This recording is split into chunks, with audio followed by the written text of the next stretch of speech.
Your Majesty, King Felipe, it is my great pleasure to welcome you to Davos for the first time.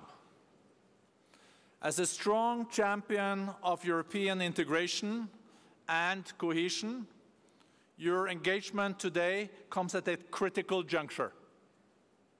Spain is now one of the fastest growing Eurozone countries and is once again creating more jobs every year. This growth has come as a result of structural reforms, enhanced competitiveness, and well-functioning institutions. Over the past months, Spain has been going through a tough political and social crisis. The triggering of Article 155 of the Spanish Constitution points to the fractures facing the country. Your Majesty, you have been a formidable leader on issues of national and regional integration. I now invite you to share your perspective on the future of Spain, Europe, and the world.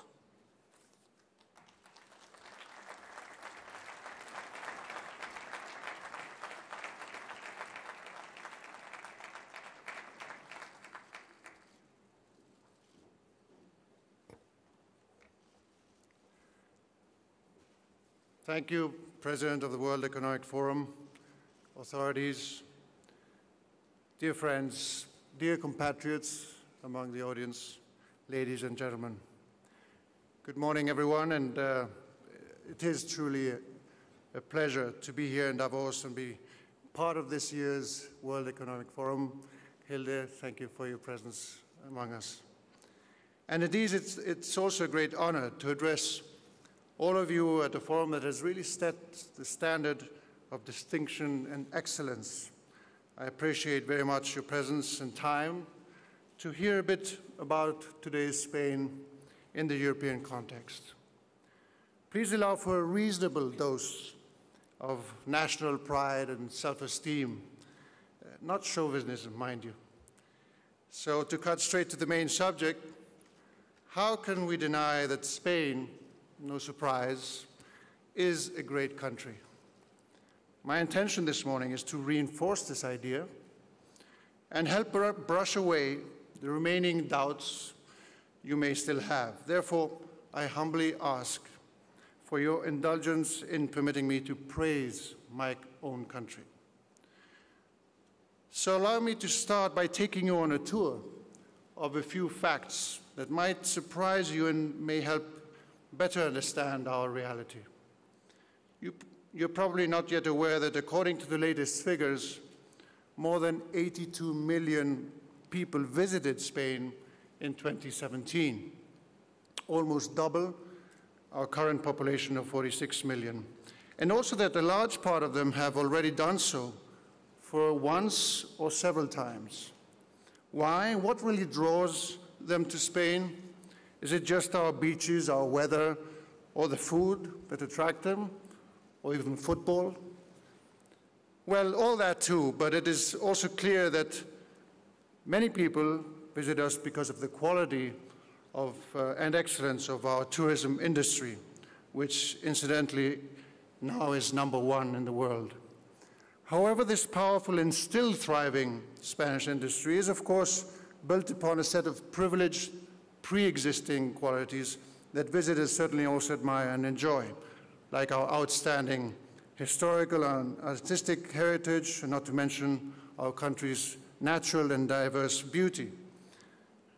A few facts. We are proud to have the 3rd highest number of World Heritage Sites globally, 46 to be exact, just behind Italy and China. And we protect twice as much extension of natural reserves than the 2nd-ranked European country. But on top of all that, we must admit that there are other important things people tend to consider when they decide to visit or where to travel or even where to invest, like security, paramount. And Spain is today one of the safest countries in the world. Nobody is risk-free. We know that. but we have one of the lowest crime rates. Or also confidence that is built upon public services like transport, communication infrastructures, and we also fare well in those domains. And what about the healthcare system? Isn't that important? Well, rightly so. According to many surveys, this is strongly appreciated and valued by tourists, by migrants, and above all, by foreign residents. But let me share with you a very impressive and particular fact about our healthcare system. We have consistently led the field of organ donation and transplants for more than 20 years and continue to do so, which reflects not only how effective the system is, how the technical or medical skills are, but also how the humane quality of people, the solidarity of people. Actually, the clearest proof of our general good health is that our life expectancy is the best in Europe and one of the highest in the world, fourth to be exact, at over 82 years and more than 85 years for women, surpassing the EU average by over 4 years. Another appealing factor is probably found in something those who travel know very well, our character. We are open, friendly, and welcoming people that like to share our passion for life. But more importantly, we're also a peace-loving people. According to the Global Peace Index, Spain is one of the select group of 25 countries with a very high state of peace. Furthermore, over the past decade, Spanish society has successfully received millions of immigrants from very different cultures and places of origin without any xenophobic or racist movements materializing. So what all these elements basically demonstrate is that the people of Spain have long abandoned the old cliches and outdated stereotypes that were once attributed to us, as well as the obscure legends of Spain, about Spain. And now Spaniards are determined to take their rightful place in the world of the 21st century. A place earned by our formidable history, by our language spoken by 500 million people, and home to rich cultural diversity that has given us and the world large numbers of men and women acclaimed for science, literature, philosophy, fine arts, business, sportsmen. A place earned through the threefold privilege of having European roots, a strong Ibero-American identity, and a Mediterranean vocation and responsibility. A place earned by being loyal and steadfast partners in international relations, and of course because of our democratic values. And I should say that quite obviously our economy, the 14th largest in the world and the 4th largest in the Eurozone, plays a large part in all of this, in our capability and ambition to harness a better future. So it is also what I will talk about next. Spain suffered greatly from the effects of the last crisis. Our economy underwent a substantial contraction with painful consequences for most Spaniards in terms of the social compact, decreased living standards, unemployment. But through their shared efforts, together with the economic policies and reforms that were introduced, the economy has enjoyed steady growth since 2014. We have seen 3 years of sustained economic growth of over 3%. More than 2 million jobs have been created. Current account surpluses have been obtained in 5 consecutive years, an unprecedented achievement in our recent history.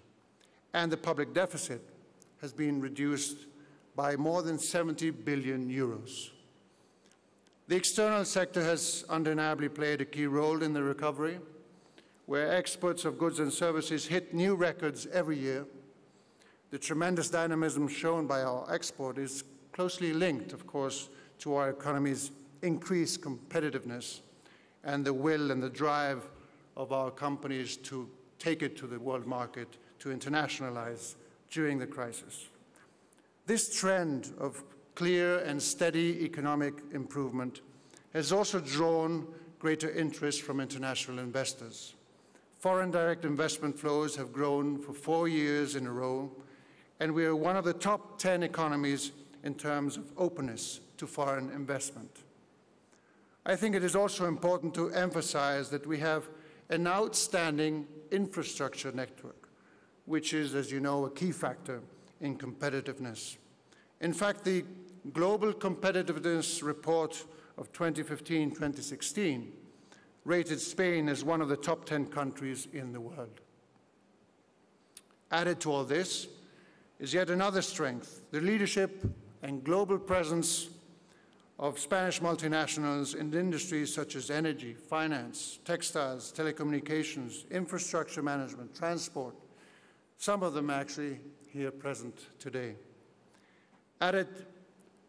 However, it must be said that this economic improvement must not only lead to effectively fight unemployment, but also to reduce the economic differences and social inequality, favoring the indispensable social cohesion with a more inclusive economic growth. In short, we can state that Spain now has a very competitive economy and represents an outstanding investment opportunity. Despite being a cause for concern in the European Union just a few years ago, today Spain is driving growth and making a positive contribution to the consolidation and strengthening of the European Union. But let me turn now to the political side. As you well know, the Economist Intelligence Unit produces an annual index of the state of democracy in the world, analyzing more than 140 countries. The conclusion of the latest index was that there are only 19 full democracies, and Spain is one of them, ranking 17th, just behind another celebrated parliamentary monarchy, the United Kingdom, which sits in 16th place. On its own, this speaks very highly of where we stand and illustrates how strong, how solid, and how mature is our democracy.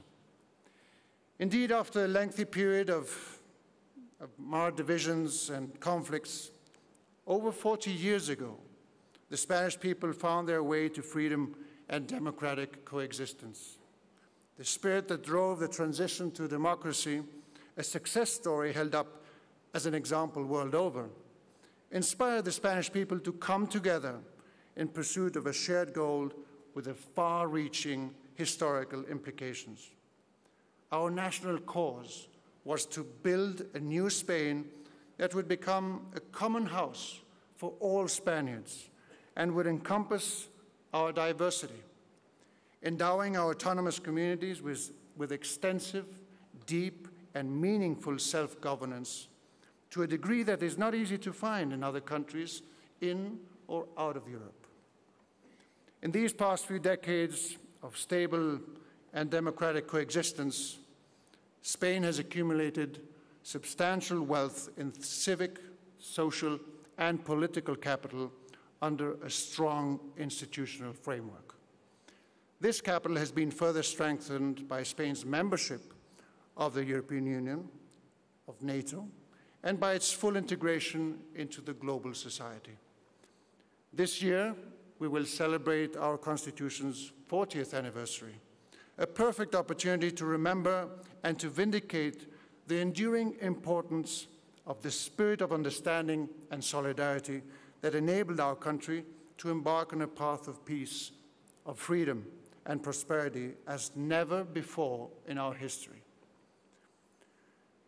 Now, with all this in mind, I don't wish to conclude this part of my speech without addressing a recent crisis in a truly fundamental part of Spain's soul and diverse identity, Catalonia, where we have seen an attempt to undermine the basic rules of our democratic system. A lesson to be learned from this crisis, a lesson not only for Spain, but for democracies in general, is the need to preserve the rule of law as a cornerstone, precisely, of democracy. and to respect political pluralism and the basic principle of national sovereignty that in fact belongs to all citizens. Political disagreements and disputes must be resolved in accordance with the democratic rules and values laid down in our Constitution and legal framework. Spain's Constitution, as you can well understand, is not a mere ornament. It is rather the very expression of the will of our citizens and the key pillar of our democratic coexistence. As such, it deserves the utmost respect from each and every one of us. My country is a law-abiding state where legal certainty prevails, and therefore the Constitution and the laws are effectively enforced. Furthermore, Spaniards know well enough that the welfare and the progress of our people in the 21st century will not be obtained by, or neither found in solitude, in isolation, or division, but rather with unity of purpose, common goals, concerted action, together with a lucid, forward-thinking strategy. We need to be fully aware of the interdependent world we live in, where truly global answers are required. So things like integration movements, joint partnerships, or loyal cooperation among citizens, states, societies, and sharing commitments all pave the way, the right way, to find those answers. And that is why we're here today. Allow me to speak now a little bit about Europe. As we Spaniards see it, Spain and Europe are tightly interrelated realities. Europe for Spain is our historical home, of course, and our future, a future in which we firmly believe. Europe is not only a geographical point of reference, it is our common endeavor. Spain is a nation with a well-known European spirit and vocation, a fact that all surveys systematically confirm. I believe that fundamentally this is because the European project represents an international embodiment of peace, solidarity, rule of law, and social and economic development, all values which Spain embraces as its own. For this reason, Spaniards do not view the European integration project as something external we wish to adhere to, but as the most complete expression at an international level of our national project. Since our accession, the European project has helped us to shore up our democracy, develop our economy, and share our values and our culture.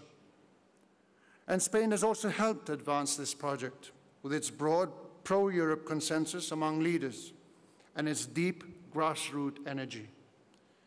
Along the way, since 1985, we have made specific contributions, such as the idea of European citizenship, furthering the idea of the European Union as a space of freedom, security, and justice, those three pillars. We have also championed the idea of cohesion among member states.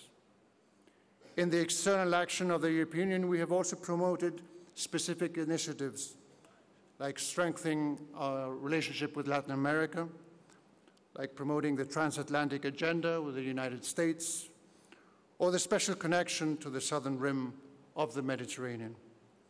More recently, together with other European partners, we have contributed to the ongoing development of the common security and defense policy of very fast-growing importance. But our ambition for Europe, and hence for Spain, does not end there. There are numerous and pressing issues to which more effective European cooperation is the only solution. This has been made obviously apparent by the Euro crisis, the refugee and migratory crisis, by international terrorist attacks, and by the new challenges to European security.